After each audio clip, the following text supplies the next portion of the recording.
Price the lord. ಯೇಸು ಕ್ರಿಸ್ತನ ಹೆಸರಿನಲ್ಲಿ ಜಯದ ವಾಕ್ಯ ಈ ಕಾರ್ಯಕ್ರಮಕ್ಕೆ ನಿಮ್ಮನ್ನು ನಾನು ಸ್ವಾಗತಿಸ್ತಾ ಇದ್ದೇನೆ. ಬನ್ನಿ, ಇವತ್ತಿನ ದಿನವು ಕರ್ತನಿಂದ ನೇಮಿಸಲ್ಪಟ್ಟಿದೆ. ಇದನ್ನು ನಾವು ಆನಂದ ಪಡೋಣ, ಸಂತೋಷ ಪಡೋಣ. ಸಂತೋಷ ಆನಂದದೊಡನೆ ನಾವು ತಂದೆಯ ದೇವರನ್ನು ಆರಾಧಿಸುವ, ಮಹಿಮೆ ಪಡಿಸುವ, ಆತನು ಘನಪಡಿಸುವ. ಆತನ ಒಳ್ಳೆಯವನು, ಆತನ ಕೃಪೆ ಶಾಶ್ವತವಾದದ್ದು, ಆತನ ಪ್ರೀತಿಯು ಶಾಶ್ವತವಾದದ್ದು. ಓಕೆ, ನಾವು ವಾಕ್ಯ ಧ್ಯಾನ ಮಾಡುವ ಮುಂಚೆ ಸ್ವಲ್ಪ ಹೊತ್ತು ತಂದೆಯ ದೇವರನ್ನು ಆರಾಧಿಸುವ, ಮಹಿಮೆ ಪಡಿಸುವ, ಮತ್ತೆ ನಾವು ದೇವರ ವಾಕ್ಯವನ್ನು ಧ್ಯಾನ ಮಾಡುವ. Lord, we thank you. Lord, we bless your name. We thank you, Lord. We give you praise. Thank you, Holy Spirit, for your time, for this time, O Master.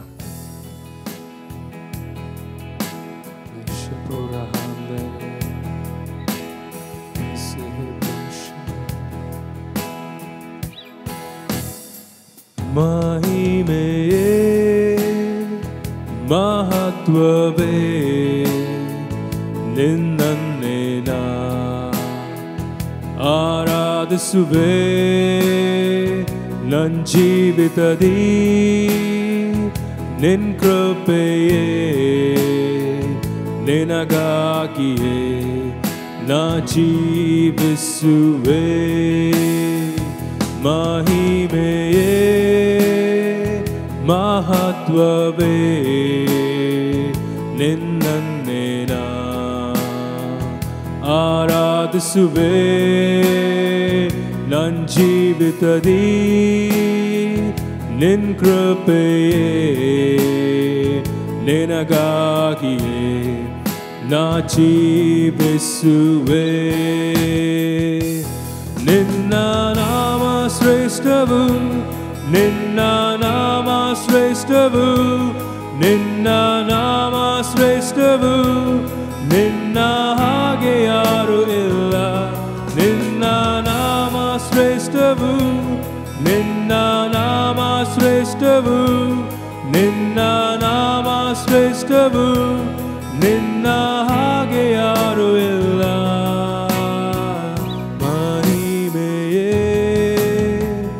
ಮಹತ್ವವೇ ನಿನ್ನನ್ನೇ ನಾ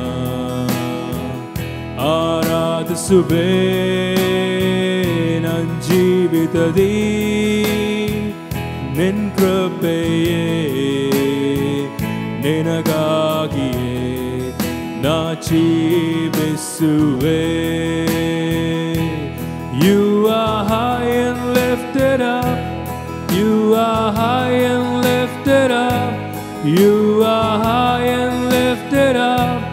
There is no one else like you.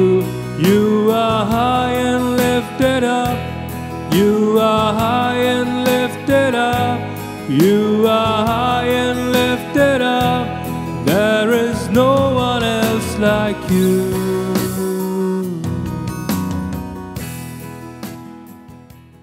ಇವತ್ತು ನಾವು ಧ್ಯಾನಕ್ಕೆ ತೆಗೆದುಕೊಂಡಂತಹ ದೇವರ ವಾಕ್ಯದ ಭಾಗ ಅಪೊಸ್ತಲ ಪೌಲನು ಥೆಸಲೋನಿಕದವರಿಗೆ ಬರೆದ ಪತ್ರಿಕೆ 2ನೇ ಪತ್ರಿಕೆ 2ನೇ ಅಧ್ಯಾಯ 13ನೇ ವಚನ. ಈ ವಚನವನ್ನು ನಾವು ಓದುವ ಮತ್ತೆ ನಾವು ಧ್ಯಾನ ಮಾಡುವ. ಕರ್ತನಿಗೆ ಪ್ರಿಯರಾಗಿರುವ ಸಹೋದರರೇ, ನೀವು ಪವಿತ್ರಾತ್ಮನಿಂದ ಶುದ್ಧೀಕರಿಸಲ್ಪಟ್ಟವರಾಗಿ ಸತ್ಯದ ಮೇಲೆ ನಂಬಿಕೆಯನ್ನಿಟ್ಟು ರಕ್ಷಣೆಯನ್ನು ಪಡೆಯುವುದಕ್ಕಾಗಿ ದೇವರು ನಿಮ್ಮನ್ನು ಆದಿಯಿಂದ ಆರಿಸಿಕೊಂಡದ್ದರಿಂದ ನಾವು ನಿಮ್ಮ ವಿಷಯದಲ್ಲಿ ಯಾವಾಗಲೂ ದೇವರಿಗೆ ಕೃತಜ್ಞತಾ ಸ್ತುತಿ ಮಾಡುವುದಕ್ಕೆ ಬದ್ಧರಾಗಿದ್ದೇವೆ. ಇಲ್ಲಿ ಅಪೊಸ್ತಲ ಪೌಲ್ ಥೆಸಲೋನಿಕದವರಿಗೆ ಬರೆದ ಪತ್ರಿಕೆ ಹೇಳ್ತಾನೆ, ಫಸ್ಟ್ ಆಫ್ ಆಲ್, ಕರ್ತನಿಗೆ ಪ್ರಿಯರಾಗಿರುವ ಸಹೋದರರೇ. Praise God. ಕರ್ತನಿಗೆ ಪ್ರಿಯರಾಗಿರುವ ಸಹೋದರರೇ, ಫಸ್ಟ್ ಆಫ್ ಆಲ್ ನೀವು ಕರ್ತನಿಗೆ ಪ್ರಿಯರಾಗಿದ್ದೀರಿ. ಕರ್ತನು ಎಲ್ಲದಕ್ಕಿಂತ ಹೆಚ್ಚಾಗಿ ನಿಮ್ಮನ್ನು ಆತನು ಪ್ರೀತಿ ಮಾಡುತ್ತಾನೆ. ತಾನು ಸೃಷ್ಟಿಸಿದ ಪ್ರತಿಯೊಂದು ಸೃಷ್ಟಿಗಿಂತ ಹೆಚ್ಚಾಗಿ ಆತನು ನಿಮ್ಮನ್ನು ಪ್ರೀತಿಸ್ತಾನೆ. ಯಾಕೆ ನೀವು ಕರ್ತನಿಗೆ ಪ್ರಿಯರಾಗಿದ್ದೀರಿ? ಯಾಕಂತ ಹೇಳಿದರೆ ನಿಮ್ಮನ್ನು ಆತನು ತನ್ನ ರಕ್ತವನ್ನು ಕೊಟ್ಟು ನಿಮ್ಮನ್ನು ಪರ್ಚೇಸ್ ಮಾಡಿದ್ದಾನೆ. ತನ್ನ ಪ್ರಾಣವನ್ನು ಕೊಟ್ಟು ನಿಮ್ಮನ್ನು ಕೊಂಡುಕೊಂಡೋಗಿದ್ದಾನೆ. ನೀವು ಎಷ್ಟು ವ್ಯಾಲ್ಯೂಬಲ್, ಎಷ್ಟು ಪ್ರಿಯರು ಅಂತ ಆತನ ಹೃದಯಕ್ಕೆ ಗೊತ್ತಿದೆ. ಪ್ರಿಯರೇ, ದ ಇಂಪಾರ್ಟೆಂಟ್ ನಮಗೆ ಗೊತ್ತಿರುವುದು ಬಹಳ ಬಹಳ ಪ್ರಾಮುಖ್ಯ. ನಾವು ಕರ್ತನಿಗೆ ಪ್ರಿಯರಾಗಿದ್ದೇವೆ. ಇದನ್ನು ನಾವು ತಿಳಿದುಕೊಳ್ಳುವಂಥದ್ದು ಪ್ರಕಟಣೆಯ ಜ್ಞಾನದ ಮೂಲಕ.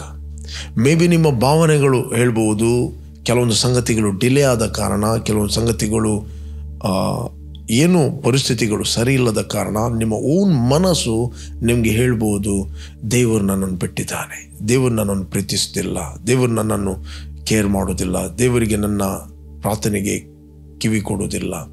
ನೋ, ಬಾರ್ನ್ ಅಗೇನ್ ಆದ, ಯೇಸುವನ್ನು ರಕ್ಷಕನು ಒಡೆಯನೆಂದು ಅಂಗೀಕಾರ ಮಾಡಿದ, ಯೇಸು ಕ್ರಿಸ್ತನ ಕ್ರೂಜೆ, ಶ್ರಮೆ, ಮರಣ, ಹೂಣಲ್ಪಡುವಿಕೆ ಆ ಕಾರ್ಯವನ್ನು ನಂಬಿದ ವ್ಯಕ್ತಿ ದೇವರಿಗೆ ಆತನು ಪ್ರಿಯನಾಗಿದ್ದಾನೆ.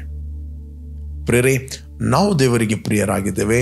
ಇಲ್ಲಿ ಅಪೊಸ್ತಲ ಪೌಲ್ ಅಲ್ಲಿ ಥೆಸಲೋನಿಕರಿಗೆ ಬರೆದ ಪತ್ರಿಕೆಯಲ್ಲಿ ಅಲ್ಲಿಯ ವಿಶ್ವಾಸಿಗಳಿಗೆ, ಸಹೋದರರಿಗೆ ಆತನು ಬರೀತಾನೆ, ದೇವರಿಗೆ ಪ್ರಿಯರಾದ ಸಹೋದರರೇ. ಒಬ್ಬ ದೇವ ಸೇವಕನಿಗೆ ತಾನು ಕ್ರಿಸ್ತನ ರಕ್ತದಿಂದ ಆತನು ಪ್ರಿಯನಾಗಿದ್ದಾನೆ, ಕರ್ತನಿಗೆ ಪ್ರಿಯನಾಗಿದ್ದಾನೆಂದು ತಿಳಿದರೆ ಅದೇ ರಕ್ತದಿಂದ ಇನ್ನೊಬ್ಬ ಸಹೋದರನು, ಇನ್ನೊಬ್ಬ ವಿಶ್ವಾಸಿಯು ಕೊಂಡುಕೊಳ್ಳಲ್ಪಟ್ಟಿದ್ದಾನೆ.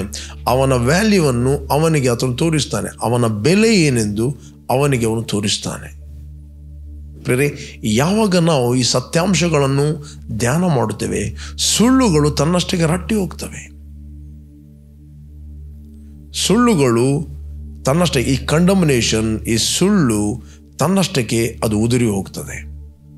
ನಾವು ಸತ್ಯವನ್ನು ಧ್ಯಾನ ಮಾಡದೇ ಇದ್ದ ಕಾರಣ, ಸತ್ಯವನ್ನು ಪ್ರೀತಿ ಮಾಡದಿದ್ದ ಕಾರಣ ಸುಳ್ಳುಗಳು ಮನುಷ್ಯನ ಮನಸ್ಸಿನಲ್ಲಿ ಆವರಿಸಲ್ಪಡುತ್ತವೆ. ಒಂದು ನೆನಪಿಟ್ಟುಕೊಳ್ಳಿ, ನೀವು ಕರ್ತನಿಗೆ ಪ್ರಿಯರಾಗಿದ್ದೀರಿ. ಇಲ್ಲಿ ಇನ್ನೊಂದು ವಚನ ಇದೆ, ಕರ್ತನಿಗೆ ಪ್ರಿಯರಾಗಿರುವ ಸಹೋದರರೇ.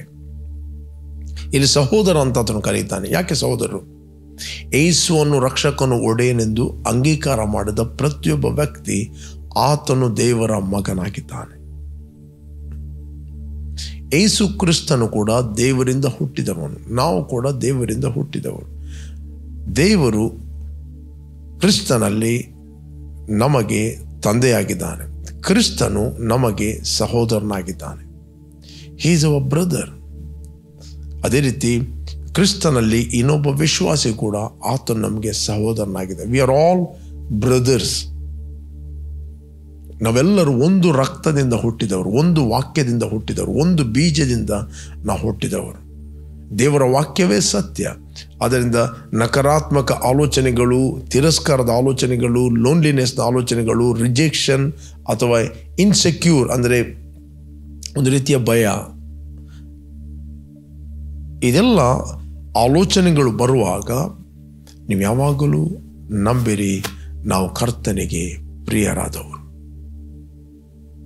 ಎವ್ರಿ ಡೇ ನೀವು ಅರಿಕೆ ಮಾಡ್ರಿ, ಥ್ಯಾಂಕ್ ಯು ಫಾದರ್, ನಾನು ನಿನಗೆ ಪ್ರಿಯನು, ಕರ್ತನಾದ ಯೇಸುವಿಗೆ ನಾನು ಪ್ರಿಯನಾಗಿದ್ದೇನೆ. You are so precious. Okay, ಇಲ್ಲಿ ಅಪೊಸ್ತಲ ಪೌಲ್ ಬರೀತಾನೆ, 2 ಥೆಸಲೋನಿಕ 2:13 ಕರ್ತನಿಗೆ ಪ್ರಿಯರಾಗಿರುವ ಸಹೋದರರೇ, ನೀವು ಪವಿತ್ರಾತ್ಮನಿಂದ ಶುದ್ಧೀಕರಿಸಲ್ಪಟ್ಟವರಾಗಿ ಸತ್ಯದ ಮೇಲೆ ನಂಬಿಕೆಯನ್ನಿಟ್ಟು ರಕ್ಷಣೆಯನ್ನು ಪಡೆಯುವುದಕ್ಕಾಗಿ ನಾವು ಹೇಗೆ ಶುದ್ಧೀಕರಿಸಲ್ಪಟ್ಟಿದ್ದೇವೆ? Through the holy spirit, through the blood. ಎಲ್ಲಿ ಯೇಸು ಕ್ರಿಸ್ತನ ರಕ್ತ ಇದೆಯೋ ಅಲ್ಲಿ ಪವಿತ್ರಾತ್ಮನು ಕೂಡಿದ್ದಾನೆ. ನಾವು ಯೇಸು ಕ್ರಿಸ್ತನ ರಕ್ತದಿಂದ ಮತ್ತು ಆತನ ಆತ್ಮನಿಂದ ನಾವು ತೊಳೆಯಲ್ಪಟ್ಟಿದ್ದೇವೆ. ಬೇಕಾದರೆ ಇನ್ನೊಂದು ಸ್ಕ್ರಿಪ್ಚರ್ ನಾನು ನಿಮಗೋಸ್ಕರ ಓದಲಿಕ್ಕೆ ಇಷ್ಟಪಡ್ತೇನೆ. 1 ಕೊರಿಂಥಿಯನ್ 6:11 11ನೇ ವಚನ, ನಿಮ್ಮಲ್ಲಿ ಕೆಲವರು ಅಂಥವರಾಗಿದ್ದೀರಿ, ಆದರೂ ಕರ್ತನಾದ ಯೇಸು ಕ್ರಿಸ್ತನ ಹೆಸರಿನಲ್ಲಿಯೂ ನಮ್ಮ ದೇವರ ಆತ್ಮದಲ್ಲಿಯೂ ತೊಳೆದುಕೊಂಡಿರಿ, ದೇವಜನರಾದಿರಿ, ನೀತಿವಂತರೆಂಬ ನಿರ್ಣಯವನ್ನು ಹೊಂದಿದ್ದೀರಿ. 1ನೇ ಕೊರಿಂಥ 6:11 ವಚನ ಕೇಳಿದೆ, ನಿಮ್ಮಲ್ಲಿ ಕೆಲವರು ಅಂಥವರಾಗಿದ್ದೀರಿ, ಆದರೂ ಇಂಪಾರ್ಟೆಂಟ್, ಕರ್ತನಾದ ಯೇಸು ಕ್ರಿಸ್ತನ ಹೆಸರಿನಲ್ಲಿಯೂ ನಮ್ಮ ದೇವರ ಆತ್ಮದಲ್ಲಿಯೂ ತೊಳಕೊಂಡಿದ್ದೀರಿ, ದೇವಜನರಾದಿರಿ.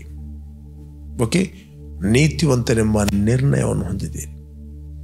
You are 100% righteous man.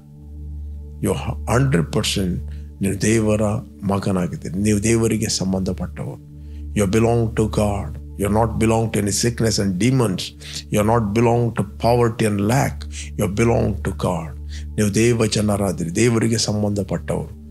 ದೇವರ ಸ್ವಭಾವದಲ್ಲಿ ನೀವು ಪಾಲುಗಾರರಾಗಿದೆ, ಆತನ ಮಹಿಮೆಯಲ್ಲಿ ನೀವು ಪಾಲುಗಾರರಾಗಿದ್ದೀರಿ, ಆತನ ಪ್ರಭಾವದಲ್ಲಿ ನೀವು ಪಾಲುಗಾರರಾಗಿದ್ದೀರಿ. ಪ್ರಿಯ, ನೀವು ಎಲ್ಲಿಂದ ವೀಕ್ಷಿಸ್ತಾ ಇದ್ದೀರಿ, ಈ ಸತ್ಯಾಂಶಗಳನ್ನು ನಂಬಿರಿ. There is life in the blood. There is a life in the spirit. ರಕ್ತದಲ್ಲಿ ಜೀವ ಇದೆ, ಆತ್ಮದಲ್ಲಿ ಜೀವ ಇದೆ. Praise God. ಅದಕ್ಕೋಸ್ಕರ ದೇವರ ವಾಕ್ಯ ಹೇಳ್ತಿದೆ, ಕರ್ತನಾದ ಯೇಸುವಿನ ಹೆಸರಿನಲ್ಲಿಯೂ ಆತನ ಆತ್ಮದಿಂದಲೂ ನೀವು ತೊಳೆಯಲ್ಪಟ್ಟಿದ್ದೀರಿ. ಇವತ್ತು ರಕ್ತ ಅಂತ ಹೇಳಿದರೆ it's a life and spirit.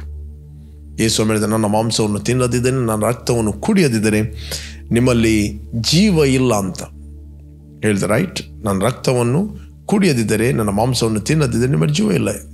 ಯೇಸುವಿನ ಶಿಷ್ಯರು ಇದನ್ನು ಶಾರೀರಿಕವಾಗಿ ಆಲೋಚನೆ ಮಾಡಿದರು. ಇದು ಕಠಿಣವಾದ ಬೋಧನೆ, ಇದು ಯಾರಿಗೆ ತಿಳಿದಿತ್ತು? ಹಾಗೆ ಯೇಸು ಹೇಳಿದ, ಬದುಕಿಸುವಂಥದ್ದು ಆತ್ಮವೇ, ಮಾಂಸ ಯಾವ ಪ್ರಯೋಜನಕ್ಕೆ ಬರುವುದಿಲ್ಲ. ನಾನು ಮಾತಾಡಿದ ಮಾತುಗಳು ಅವು ಆತ್ಮವಾಗಿಯೂ ಜೀವವಾಗಿಯೂ ಅವೆ. They are life and they are spirit. Okay, Thessalonica ನಾವು ಮೆಡಿಟೇಷನ್ ಮಾಡ್ತಾ ಇದ್ದೇವೆ. 2 chapter 13 verse. ಕರ್ತನಿಗೆ ಪ್ರಿಯರಾಗಿರುವ ಸಹೋದರರೇ, ನೀವು ಪವಿತ್ರಾತ್ಮನಿಂದ ಶುದ್ಧೀಕರಿಸಲ್ಪಟ್ಟವರಾಗಿ ಸತ್ಯದ ಮೇಲೆ ನಂಬಿಕೆಯನ್ನಿಟ್ಟು ರಕ್ಷಣೆಯನ್ನು ಪಡೆಯುವುದಕ್ಕಾಗಿ ದೇವರು ನಿಮ್ಮನ್ನು ಆದಿಯಿಂದ ಆರಿಸಿಕೊಂಡದ್ದರಿಂದ ನಾವು ನಿಮ್ಮ ವಿಷಯದಲ್ಲಿ ಯಾವಾಗಲೂ ದೇವರಿಗೆ ಕೃತಜ್ಞತಾ ಸ್ತುತಿ ಮಾಡುವುದಕ್ಕೆ ಬದ್ಧರಾಗಿದ್ದೇವೆ. ಇಲ್ಲಿ ಹೇಳ್ತಾನೆ, ಸತ್ಯದ ಮೇಲೆ ನೀವು ನಂಬಿಕೆ ಇಟ್ಟ ಕಾರಣ, ದ ಟ್ರೂತ್. ಇವತ್ತು ಅನೇಕರು ಸುಳ್ಳನ್ನು ನಂಬುತ್ತಾರೆ, ಬಟ್ ಯೇಸು ಕ್ರಿಸ್ತನೇ ಸತ್ಯವಾಗಿದ್ದಾನೆ. ಇಲ್ಲಿ ಅಪೋಸ್ತಲ್ ಪೌಲ್ ದೇವರಿಗೆ ಕೃತಜ್ಞತೆಯನ್ನು ಸಲ್ಲಿಸ್ತಾನೆ. ನಿಮ್ಮ ನಿಮಿತ್ತವಾಗಿ ನಾವು ದೇವರಿಗೆ ಕೃತಜ್ಞತೆಯನ್ನು ಸಲ್ಲಿಸ್ತೇನೆ, ಯಾಕಂದರೆ ನೀವು ಸತ್ಯದ ಮೇಲೆ ನಂಬಿಕೆ ಇಟ್ಟು ರಕ್ಷಣೆಯನ್ನು ಪಡೆಯುವುದಕ್ಕಾಗಿ ದೇವರು ನಿಮ್ಮನ್ನು ಆದಿಯಲ್ಲೇ ಆರಿಸಿಕೊಂಡದ್ದರಿಂದ ನಾವು ನಿಮ್ಮ ವಿಷಯದಲ್ಲಿ ಯಾವಾಗಲೂ ದೇವರಿಗೆ ಕೃತಜ್ಞತೆಯನ್ನು ಸಲ್ಲಿಸಲು ಬದ್ಧರಾಗಿದ್ದೇವೆ. You pricing god. ನಾವು ದೇವರಿಗೆ ಕೃತಜ್ಞತೆಯನ್ನು ಸಲ್ಲಿಸ್ತೇವೆ. ಪ್ರಿಯರೇ, ಕೃತಜ್ಞತೆ ಎಂಬುವಂಥದ್ದು ಅದೊಂದು ದೇವರಿಗೆ ಇಷ್ಟ ಯಜ್ಞ. ಕೃತಜ್ಞತೆಯನ್ನು ನಾವು ಯಾವಾಗಲೂ ಹೇಳುವಂಥದ್ದು, ದೇವರ ಉಪಕಾರಗಳನ್ನು ನಾವು ಸ್ಮರಿಸುವಂಥದ್ದಾಗಿದೆ. ಕೃತಜ್ಞತೆಯನ್ನು ಮಾಡಿದಾಗ something will happen in the realm of the spirit. ನಾವು ಯಾವಾಗಲೂ ದೇವರಿಗೆ ಕೃತಜ್ಞತೆಯನ್ನು ಸಲ್ಲಿಸಬೇಕು. ದೇವರ ಗಿವಿಂಗ್ ಥ್ಯಾಂಕ್ಸ್, ಪ್ರೈಸ್. ಓಕೆ, ಉಪಕಾರ ಸ್ತುತಿ ಮಾಡುವಂಥದ್ದು, ಕೃತಜ್ಞತೆಯನ್ನು ಮಾಡುವಂಥದ್ದು, ಸ್ತೋತ್ರ ಮಾಡುವಂಥದ್ದು. ಓಕೆ, ದೇವರಿಗೆ ಒಳ್ಳೆಯತನವನ್ನು ನಾವು ಹೇಳುವಂಥದ್ದು, ದೇವರ ಗುಣ ಅತಿಶಯಗಳನ್ನು ನಾವು ಪ್ರಕಟಿಸುವಂಥದ್ದು. ಓಕೆ, ಯಾವಾಗಲೂ ನಾವು ಕೃತಜ್ಞತೆಯನ್ನು ಸಲ್ಲಿಸುವಂಥವರಾಗಿರಬೇಕು. ಇಲ್ಲಿ ಅಪೊಸ್ತಲ ಪೌಲ್ ಹೇಳ್ತಾನೆ, ನೀವು ಸತ್ಯದ ಮೇಲೆ ನಂಬಿಕೆಯನ್ನು ಇಟ್ಟು ರಕ್ಷಣೆಯನ್ನು ಪಡೆದವರಾಗಿ ಇರಬೇಕೆಂದು ಆದಿಯಲ್ಲಿ ದೇವರು ನಿಮ್ಮನ್ನು ಆರಿಸಿಕೊಂಡಿದ್ದಾನೆ. ದೇವರು ಪ್ರಿಯರೇ ನಿಮ್ಮನ್ನು ಆದಿಯಲ್ಲಿ ಆರಿಸಿಕೊಂಡಿದ್ದಾನೆ. ನೀವು ಈ ಲೋಕದಲ್ಲಿ ಅಕಸ್ಮಾತರಲ್ಲ, ದೇವರು ಆದಿಯಲ್ಲಿ ನಿಮ್ಮನ್ನು ಆರಿಸಿಕೊಂಡಿದ್ದಾನೆ. ಆದಿ, ಇನ್ ದ ಬಿಗಿನಿಂಗ್ ದೇವರು ನಿಮ್ಮನ್ನು ಆದಿಯಲ್ಲಿ ನೋಡಿದ್ದಾನೆ. ದೇವರು ನಿಮ್ಮನ್ನು ಆದಿಯಲ್ಲಿ ಕ್ರಿಸ್ತನಲ್ಲಿ ಆರಿಸಿಕೊಂಡಿದ್ದಾನೆ. ದೇವರು ನಿಮ್ಮನ್ನು ಆದಿಯಲ್ಲಿ ಸಪರೇಟ್ ಮಾಡಿದ್ದಾನೆ. ನಿಮಗೆ ನಿಮ್ಮ ವಿಷಯವಾಗಿ ಗೊತ್ತಿರುವುದು ಈಗ, ದೇವರಿಗೆ ನಿಮ್ಮ ವಿಷಯ ಗೊತ್ತು ಮೊದಲು. ಆದಾಮನು ಹುಟ್ಟುವುದಕ್ಕಿಂತ ಮುಂಚೆ ದೇವರು ನಿಮ್ಮನ್ನು ನೋಡಿದ್ದಾನೆ. ಪ್ರಿಯರೇ, ದೇವರು ಆದಾಮನು ಹುಟ್ಟುವಕ್ಕಿಂತ ಮುಂಚೆ ನಿನ್ನನ್ನು ತಿಳಿದಿದ್ದಾನೆ. ಅದಕ್ಕೆ ಜೆರೆಮಯನಿಗೆ ಹೇಳ್ತಾನೆ, ಜೆರೆಮಯನೇ, ನಾನು ನಿನ್ನನ್ನು ಕರೆದಿದ್ದೇನೆ, ನಾನು ಮಾತು ಬಲ್ಲವನಲ್ಲ ಅಂತ ಹೇಳ್ತಿರುವಾಗ, ಯೆರೆಮಯನೇ ಹಾಗೆ ಹೇಳಬೇಡ, ಬಾಲಕನಿಂದ ಹೇಳಬೇಡ, ಹಾಗೆ ಅರಿಕೆ ಮಾಡಬೇಡ. ನೀನು ತಾಯಿಯ ಗರ್ಭದಲ್ಲಿ ಇರುವಾಗಲೇ, ಉದರದಲ್ಲಿ ಪ್ರಾರಂಭವಾಗುವ ಮುಂಚೆ ನಾನು ನಿನ್ನನ್ನು ತಿಳಿದಿದ್ದೇನೆ. ದೇವರು ಹೇಳ್ತಾನೆ, ನಿನ್ನ ತಂದೆ ತಾಯಿಗಳು ತಿಳಿಯುವುದಕ್ಕಿಂತ ಮುಂಚೆ ನಾನು ನಿನ್ನನ್ನು ತಿಳಿದಿದ್ದೇನೆ. ನೀನು ನಿನ್ನನ್ನು ತಿಳಿಯುವುದಕ್ಕಿಂತ ಮುಂಚೆ ನಾನು ನಿನ್ನನ್ನು ತಿಳಿದಿದ್ದೇನೆ. ನಿನ್ನ ಅಜ್ಜ ಅಜ್ಜಿ ತಿಳಿಯುವುದಕ್ಕಿಂತಲೂ ಮುಂಚೆ ನಾನು ನಿನ್ನನ್ನು ತಿಳಿದಿದ್ದೇನೆ. ಸಮಾಜ ನಿನ್ನನ್ನು ತಿಳಿಯುವುದಕ್ಕಿಂತ ಮುಂಚೆ ನಾನು ನಿನ್ನನ್ನು ತಿಳಿದಿದ್ದೇನೆ. What A great word, great thinking. ದೇವರು ನಮ್ಮನ್ನು ತಿಳಿಯುವುದಕ್ಕಿಂತ ಹೆಚ್ಚಾಗಿ ದೇವರು ನಮ್ಮನ್ನು ತಿಳಿದಿದ್ದಾನೆ. ನಿಮಗೆ ನಿಮ್ಮ ವಿಷಯ ಗೊತ್ತು, ರೈಟ್? ನೀವು ಎಷ್ಟು ನಿಮ್ಮನ್ನು ತಿಳಿದಿದ್ದೀರಿ? ನಮ್ಮನ್ನು ನಾವು ತಿಳಿಯದೆ ಹೋಗುವುದೇ ಬ್ಲೈಂಡ್ನೆಸ್. ನಮ್ಮ ಬಗ್ಗೆ ನಮಗೆ ತಿಳುವಳಿಕೆ ಕೊಡುವ ಆತನು ದೇವರು. ನಾವು ಯಾರಂತ ತಿಳುವಳಿಕೆ ಕೊಡುವ ಆತನು ನಮಗೆ ದೇವರು. ನಮಗೆ ನಮ್ಮ ವಿಷಯವಾದ ಪ್ರಕಟಣೆ ಬೇಕಂತ ಹೇಳಿದರೆ ಕೇವಲ ದೇವರು ಮಾತ್ರ ನಮಗೆ ನಮ್ಮ ಬಗ್ಗೆ ತಿಳಿಸ್ತಾನೆ. ನಾವು ಯಾರಂತ ತಿಳಿಲಿಕ್ಕೆ ದೇವರು ನಮಗೆ ತಿಳಿಸಲು ಯಾವಾಗಲೂ ಸಿದ್ಧವಾಗಿದ್ದಾನೆ.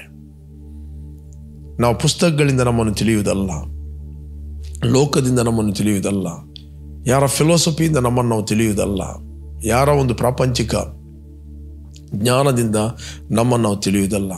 ನಮ್ಮನ್ನು ನಾವು ತಿಳಿಯುವಂಥದ್ದು ಪವಿತ್ರಾತ್ಮನ ಮೂಲಕ, ಅದು ಪ್ರಕಟಣೆಯ ಮೂಲಕ. ದೇವರಿಗೆ ದೇವರ ವಿಷಯಗಳು ಎಲ್ಲ ಗೊತ್ತು, ನಮ್ಮ ಆತ್ಮನಿಗೆ ನಮ್ಮ ವಿಷಯ ಎಲ್ಲ ಗೊತ್ತು, ದೇವರ ಆತ್ಮನಿಗೆ ದೇವರ ವಿಷಯ ಗೊತ್ತು. ಬೈಬಲ್ ಹೇಳ್ತೀವಿ, ನಾವು ಪ್ರಾಪಂಚಿಕ ಆತ್ಮವನ್ನು ಹೊಂದದೆ ದೇವರು ನಮಗೆ ದಯಪಾಲಿಸಿರುವ ಕೃಪಾ ವರಗಳನ್ನು ತಿಳಿದುಕೊಳ್ಳುವಂತೆ ದೇವರಿಂದ ಬಂದ ಆತ್ಮವನ್ನು ನಾವು ಹೊಂದಿದ್ದೇವೆ. ದೇವರು ಹೇಳ್ತಾನೆ ಜೆರೆಮೀಯನಿಗೆ, ನಾನು ನಿಮ್ಮ ವಿಷಯದಲ್ಲಿ ಮಾಡಿದಂಥ ಆಲೋಚನೆಗಳನ್ನು ನಾನು ಬಲ್ಲೆನು. ಅವು ಅಹಿತಕರವಾದ ಆಲೋಚನೆಗಳಲ್ಲ, ಹಿತಕರವಾದ ಆಲೋಚನೆಗಳು.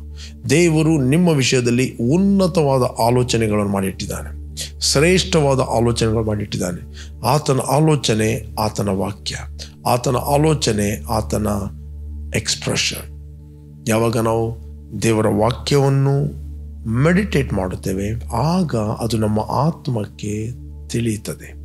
ನಮ್ಮ ಆತ್ಮಕ್ಕೆ ಅದು ತಿಳಿದಾಗ ಅಲ್ಲಿ ಬೆಳಕಾಗುತ್ತೆ. ಆ ತಿಳುವಳಿಕೆಗೆ ಬೆಳಕು ಅಂತ ಕರೀತಾರೆ, ಆ ನಾಲೆಜಿಗೆ ಬೆಳಕು ಅಂತ ಕರೀತಾರೆ. ಬೆಳಕಿನಲ್ಲಿ ನಿನಗೆ ಎಲ್ಲವೂ ಕಾಣ್ತದೆ, ಬೆಳಕಿನಲ್ಲಿ ನಿನ್ನನ್ನು ನೀನು ನೋಡುತ್ತಿ, ಬೆಳಕಿನಲ್ಲಿ ನೀನು ಯಾರಾಗಿದ್ದೆಂದು ನಿನ್ನನ್ನು ನೀನು ತಿಳಿಯುತ್ತಿ. You are the light, you are the light, you are not ordinary. ನೀನು ಬೆಳಕಾಗಿದ್ದಿ. ನಿನ್ನನ್ನು ದೇವರು ಈ ಲೋಕಕ್ಕೆ ಬೆಳಕನ್ನಾಗಿ ಇಟ್ಟಿದ್ದಾನೆ, ಬೆಳಕನ್ನಾಗಿ ನೇಮಿಸ್ತಾನೆ.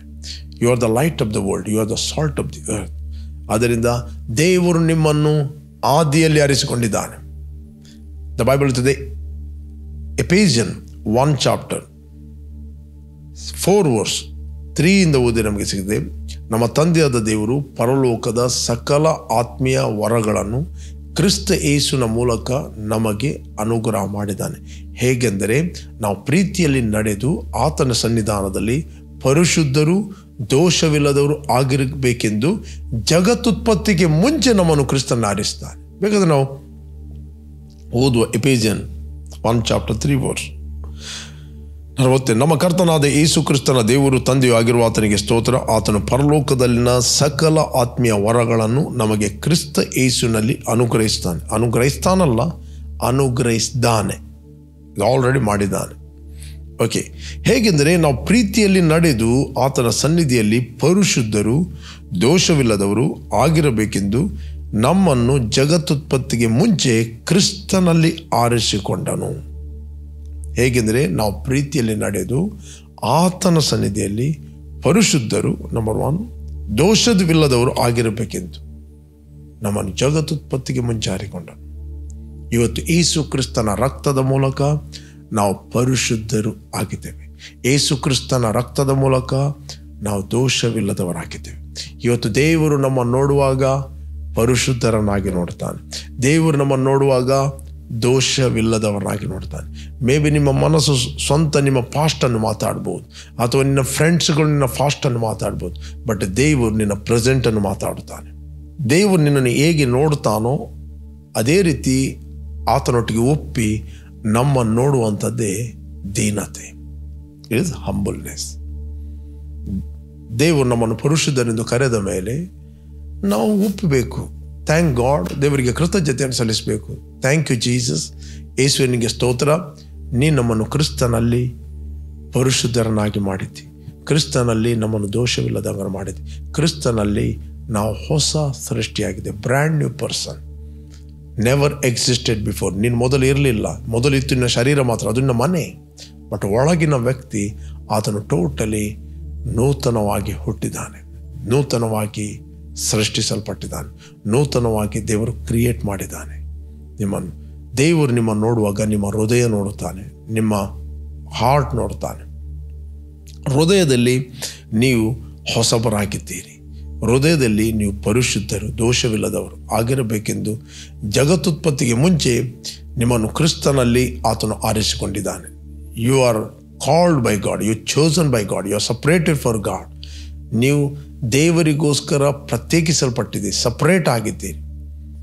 ನಮ್ಮನ್ನು ದೇವರು ತನಗೋಸ್ಕರ ಸಪ್ರೇಟ್ ಮಾಡಿದ್ದಾನೆ, ತನಗೋಸ್ಕರ ನಮ್ಮನ್ನು ಆರಿಸಿಕೊಂಡಿದ್ದಾನೆ, ತನಗೋಸ್ಕರ ನಮ್ಮನ್ನು ಆರಿಸಿ ತನ್ನ ಪವಿತ್ರಾತ್ಮನ ವರವನ್ನು ನಮ್ಮ ಮೇಲೆ ಧಾರಾಳವಾಗಿ ಆತನು ಸುರಿಸಿದ್ದಾನೆ. ಇವತ್ತು ನಾವು ದೇವರ ಮಕ್ಕಳು, ದೇವರ ಪುತ್ರರು. ಇವತ್ತು ನಾವು ದೇವರ ಸ್ವಕೀಯ ಪ್ರಜೆಗಳಾಗಿದ್ದೇವೆ. ನಾವು ದೇವರಿಗೆ ಪ್ರಿಯರಾಗಿದ್ದೇವೆ. ದೇವರು ನಮ್ಮನ್ನು ಪ್ರಿಯರಂತ ನೋಡುತ್ತಾನೆ. ದೇವರು ನಮ್ಮನ್ನು ಆದಿಯಲ್ಲಿ ಆರಿಸಿಕೊಂಡಿದ್ದಾನೆ. What A word. 2:13 ಹೇಳ್ತದೆ, ಕರ್ತನಿಗೆ ಪ್ರಿಯರಾದ ಸಹೋದರರೇ, ಪವಿತ್ರಾತ್ಮನಿಂದ ಶುದ್ಧೀಕರಿಸಲ್ಪಟ್ಟು ಸತ್ಯದ ಮೇಲೆ ನಂಬಿಕೆಯನ್ನು ಇಟ್ಟು ರಕ್ಷಣೆ ಹೊಂದುವುದಕ್ಕಾಗಿ ದೇವರು ನಮ್ಮನ್ನು ಆದಿಯಲ್ಲೇ ಆರಿಸಿಕೊಂಡೆಂಬುದಕ್ಕಾಗಿ ನಾವು ನಿಮ್ಮ ನಿಮಿತ್ತ ದೇವರಿಗೆ ಕೃತಜ್ಞತೆಯನ್ನು ಸಲ್ಲಿಸಲು ಯಾವಾಗಲೂ ಬದ್ಧರಾಗಿದ್ದೇವೆ. Praise God. ಅಪೊಸ್ತಲ ಪೌಲ ಹೇಳ್ತಾನೆ, ಯಾವಾಗಲೂ ನಾವು ಬದ್ಧರಾಗಿ, ಯಾವಾಗಲೂ ನಾವು ಸಿದ್ಧವಾಗಿದೆ. ನಿಮ್ಮ ನಿಮಿತ್ತ ನಾವು ದೇವರಿಗೆ ಕೃತಜ್ಞತೆಯನ್ನು ಸಲ್ಲಿಸ್ತೇವೆ. ನಿಮ್ಮ ನಿಮಿತ್ತ ನಾವು ಗುಣಗುಟ್ಟುವುದಿಲ್ಲ, ನಿಮ್ಮ ನಿಮಿತ್ತವಾಗಿ ನಾವು ಡಿಸ್ಕರೇಜ್ ಆಗುವುದಿಲ್ಲ. ನಿಮ್ಮ ನಿಮಿತ್ತವಾಗಿ ನಾವು ದೇವರಿಗೆ ಕೃತಜ್ಞತೆಯನ್ನು ಸಲ್ಲಿಸಲು ಸಿದ್ಧವಾಗಿದೆ. ಯಾಕೆ ಕೃತಜ್ಞತೆ? ಯಾಕಂದರೆ ಒಬ್ಬ ನಂಬಿದ ವ್ಯಕ್ತಿ ಆತನು ದೇವರಿಗೆ ಫಲವಾಗಿ ಹುಟ್ಟುತ್ತಾನೆ. ಶಿಲುಬೆಯಲ್ಲಿ ಯೇಸು ಮಾಡಿ ಮುಗಿಸಿದ ಕೆಲಸ ಅವನಿಗೆ ತೃಪ್ತಿ ಆಗುವುದು ಯಾವಾಗ ಗೊತ್ತಾ? ನಿನ್ನಲ್ಲಿ ಎಷ್ಟು ಆಸ್ತಿ ಇದೆ, ಎಷ್ಟು ಬಂಗ್ಲೆ ಇದೆ, ಎಷ್ಟನ್ನು ಒಬ್ಬ ವ್ಯಕ್ತಿ ದೇವರಿಗೆ ತನ್ನ ಜೀವಿತವನ್ನು ಸಮರ್ಪಣೆ ಮಾಡಿದರೆ, ಒಬ್ಬ ಪಾಪಿ ದೇವರ ಕಡೆಗೆ ತಿರುಗುವುದಾದರೆ, ಬೈಬಲ್ ಹೇಳ್ತದೆ ಆತನು ದೇವರಿಗೆ ಫಲವಾಗಿ ಹುಟ್ಟುತ್ತಾನೆ. ಪರಲೋಕದಲ್ಲಿ ಸೆಲೆಬ್ರೇಷನ್ ನಡೀತದೆ, ದೇವದೂತರ ಒಟ್ಟಿಗೆ ಸೆಲೆಬ್ರೇಷನ್ ನಡೀತದೆ. ಓಕೆ, ಪರಲೋಕ ಸಂತೋಷಗೊಳ್ಳುತ್ತದೆ ಒಬ್ಬ ವ್ಯಕ್ತಿ ರಕ್ಷಣೆ ಹೊಂದಿದಂತೆ. ಅಪೊಸ್ತಲ ಪೌಲ ಹೇಳ್ತಾನೆ ರೋಮನ್ಸ್ 15:16, ಆದರೂ ನಿಮಗೆ ಜ್ಞಾಪಕ ಕೊಡಬೇಕೆಂದು ಅಲ್ಲಲ್ಲಿ ಹೆಚ್ಚಾದ ಧೈರ್ಯದಿಂದ ಬರೆದಿದ್ದೇನೆ. ಯಾಕಂದರೆ ನಾನು ಅನ್ಯ ಜನರಿಗೋಸ್ಕರ ಯೇಸು ಕ್ರಿಸ್ತನ ಸೇವಕನಾಗುವುದಕ್ಕೆ ನನಗೆ ದೇವರ ಅನುಗ್ರಹವಾಯಿತು. ನಾನು ದೇವರ ಸ್ವಾರ್ಥೆಯ ಸೇವೆಯನ್ನು ಯಾಜಕ ಸೇವೆ ಎಂಬಂತೆ ನಡೆಸಿ ಅನ್ಯ ದೇಶಸ್ಥನೆಂಬ ಕಾಣಿಕೆಯು ಪವಿತ್ರಾತ್ಮನ ಮೂಲಕವಾಗಿ ಪವಿತ್ರವಾಗಿದ್ದು ದೇವರಿಗೆ ಸಮರ್ಪಕವಾಗುವಂತೆ ಯತ್ನಿಸುವನಾಗಿದ್ದೇನೆ. ಅನ್ಯ ದೇಶಸ್ಥರೆಂಬ ಕಾಣಿಕೆ. ಒಬ್ಬ ವ್ಯಕ್ತಿ ರಕ್ಷಣೆ ಹೊಂದಿ, ಸುವಾರ್ತೆಯನ್ನು ನೀನು ಸಾರ್ತಿ ರಕ್ಷಣೆ ಹೊಂದುವುದೇ ನೀನು ಕೊಡುವಂಥ ದೇವರಿಗೆ ಕಾಣಿಕೆ. Praise God. ನಾನು ನಿಮಗೆ ಎನ್ಕರೇಜ್ ಮಾಡ್ತೇನೆ, ಸುವಾರ್ತೆಯನ್ನು ಸಾರೋದಕ್ಕೋಸ್ಕರ ಒಂದಲ್ಲ ಒಂದು ರೀತಿಯಲ್ಲಿ ಇನ್ವಾಲ್ವ್ ಆಗಿರಿ. ಒಂದೇ ನಿಮ್ಮ ಹತ್ರ ಆಗೋದಿಲ್ಲ, ಯಾರು ಸಾರ್ತಾರೆ ಅವರಿಗೆ ಸಪೋರ್ಟ್ ಮಾಡಿರಿ. ಮತ್ತು ನಿಮಗೆ ಇಲ್ಲಿ ಅಪರ್ಚುನಿಟಿ ಸಿಗ್ತದೆ. ದೇವರು ನಿಮ್ಮನ್ನು ಎಲ್ಲಿ ಇಟ್ಟಿದ್ದಾನೆ, ಯಾವಾಗಲೂ ಸುವಾರ್ತೆಯನ್ನು ಸಾರುವಂಥ ಸಿದ್ಧ ಮನಸ್ಸವ ಕೆರಗಳನ್ನು ಮೆಟ್ಟಿ ನಿಲ್ಲಿರಿ. That is your responsibility. Maybe ನೀನು ಕೆಲಸ ಮಾಡ್ತಾ ಇದ್ದಿ, ಗೌರ್ಮೆಂಟ್ ಆಫೀಸಲ್ಲಿದ್ದಿ, ಪೊಲಿಟಿಷಿಯನ್ ಆಗಿದ್ದಿ, ಇಂಜಿನಿಯರ್ ಆಗಿದ್ದಿ, ಡಾಕ್ಟರ್ ಆಗಿದ್ದಿ, ವಕೀಲನಾಗಿದ್ದಿ, ನರ್ಸ್ ಆಗಿದ್ದಿ, maybe businessman. Always ready to share his love. Prayer, ಯಾರು ನೀವು ಫಸ್ಟ್ ಟೈಮ್ ವೀಕ್ಷಿಸ್ತಾ ಇದ್ದೀರಿ, ಇಷ್ಟರವರೆಗೆ ನೀವು ಯೇಸುವನ್ನು ರಕ್ಷಕನ ಒಡೆಯನೆಂದು ನೀವು ಅಂಗೀಕಾರ ಮಾಡಿದ್ರೆ, this the right time. Call Jesus in your heart. I will pray for you. ಭೂಮಿ ಆಕಾಶಗಳನ್ನು ಉಂಟು ಮಾಡಿದ ಸರ್ವಶಕ್ತನ ತಂದೆ, ಯೇಸುವಿನ ನಾಮದಲ್ಲಿ ನಾವು ನಿನ್ನ ಸನ್ನಿಧಿಯಲ್ಲಿದ್ದೇವೆ. ಯೇಸುವೆ, ನೀನು ಸುರಿಸಿದ ರಕ್ತದ ಮೂಲಕ ನಮ್ಮ ಅಪರಾಧಗಳು ಪರಿಹಾರವಾಗಿ ನಮಗೆ ಕ್ರಿಸ್ತನಲ್ಲಿ ಬಿಡುಗಡೆ ಆಯಿತು. Thank you Lord. ತಂದೆ, ನಮ್ಮನ್ನು ಕ್ರಿಸ್ತನಲ್ಲಿ ಪ್ರಿಯರನ್ನಾಗಿ ನೀನು ಆರಿಸ್ತಿ. ನಾವು ಕರ್ತನಿಗೆ ಪ್ರಿಯರಾದ ಸಹೋದರರು, ಪ್ರಿಯರಾದ ಮಕ್ಕಳಾಗಿದ್ದೇವೆ. ಪವಿತ್ರಾತ್ಮನಿಂದ ಶುದ್ಧೀಕರಿಸಲ್ಪಟ್ಟು ಸತ್ಯದ ಮೇಲೆ ನಂಬಿಕೆಯನ್ನು ಇಟ್ಟು ನಾವು ರಕ್ಷಣೆ ಹೊಂದುವುದಕ್ಕಾಗಿ ಆದಿಯಲ್ಲಿ ನಮ್ಮನ್ನು ತಂದೆ ನೀನು ಆರಿಸಿಕೊಂಡಿದ್ದಿ. ಅದಕ್ಕೋಸ್ಕರ ನಿನಗೆ ನಾವು ಕೃತಜ್ಞತೆಯನ್ನು ಸಲ್ಲಿಸ್ತಾ ಇದ್ದೇವೆ. In Jesus name, amen, amen, amen. Praise God. Okay, ಜಯದ ವಾಕ್ಯ ಈ ಕಾರ್ಯಕ್ರಮವನ್ನು ಪ್ರತಿದಿನ ಬೆಳಿಗ್ಗೆ ಬಿಗ್ ಜೆ ಟಿವಿಲಿ 7 ಗಂಟೆಯಿಂದ 7:30ಕ್ಕೆ ವೀಕ್ಷಿಸಿರಿ. 7:30ರಿಂದ 8 ಗಂಟೆ ಇದೇ ಕಾರ್ಯಕ್ರಮವನ್ನು ರಿಪೀಟ್ ಆಗಿ ನಮ್ಮ ಯೂಟ್ಯೂಬ್ ಚಾನಲ್ನಲ್ಲಿ ವೀಕ್ಷಿಸಿರಿ. ಓಕೆ, ಸಂಜೆ 7:15ರಿಂದ 8 ಗಂಟೆ ತನಕ ಲೈವ್ ಆಗಿ ಫೇಸ್ಬುಕ್ ಮತ್ತು ಯೂಟ್ಯೂಬಲ್ಲಿ ನಾನು ಮಾತಾಡ್ತೇನೆ. ನನ್ನೊಟ್ಟಿಗೆ ಜಾಯ್ನ್ ಆಗಿರಿ. Word of victory YouTube, word of victory Facebook. Okay, ಯಾರು ನೀವು ಬರ್ತ್ಡೇ ಮತ್ತು ವೆಡ್ಡಿಂಗ್ ಆ್ಯನಿವರ್ಸರಿ ಸೆಲೆಬ್ರೇಟ್ ಮಾಡ್ತಾ ಇದ್ದೀರಿ, ನಿಮಗೋಸ್ಕರ ನಾವು ಪ್ರಾರ್ಥನೆ ಮಾಡ್ತೇವೆ. ತಂದೆ, ಯಾರು ಇವತ್ತು ಬರ್ತ್ಡೇ ಮತ್ತು ವೆಡ್ಡಿಂಗ್ ಆ್ಯನಿವರ್ಸರಿನ ಸೆಲೆಬ್ರೇಟ್ ಮಾಡ್ತಾ ಇದ್ದಾರೆ ಅವರಿಗೋಸ್ಕರ ನಾವು ಪ್ರಾರ್ಥಿಸ್ತಾ ಇದ್ದೇನೆ. ಅವರು ಫ್ರೂಟ್ಫುಲ್ ಆಗಲಿ, ಬ್ಲೆಸ್ ಆಗಲಿ, ಪ್ರೊಟೆಕ್ಟ್ ಆಗಲಿ, ಕೆಡುಕನ ಎಲ್ಲ ಕೈಗಳಿಂದ ಇವರನ್ನು ತಪ್ಪಿಸಿ ಕಾಪಾಡಬೇಕಾಗಿ ನಾವು ಪ್ರಾರ್ಥಿಸ್ತೇನೆ ಯೇಸು ನಾಮದಲ್ಲಿ ತಂದೆ, amen. Blessed happy birthday and blessed happy wedding anniversary. Okay, continue ಆಗಿ ಜಯದ ವಾಕ್ಯ ಈ ಕಾರ್ಯಕ್ರಮವನ್ನು ಬಿಗ್ ಜೆ ಟಿವಿಯಲ್ಲಿ ನೀವು ವೀಕ್ಷಿಸಿರಿ, ಇತರರಿಗೆ ನೀವು ಶೇರ್ ಮಾಡಿರಿ. ಆಮೆನ್.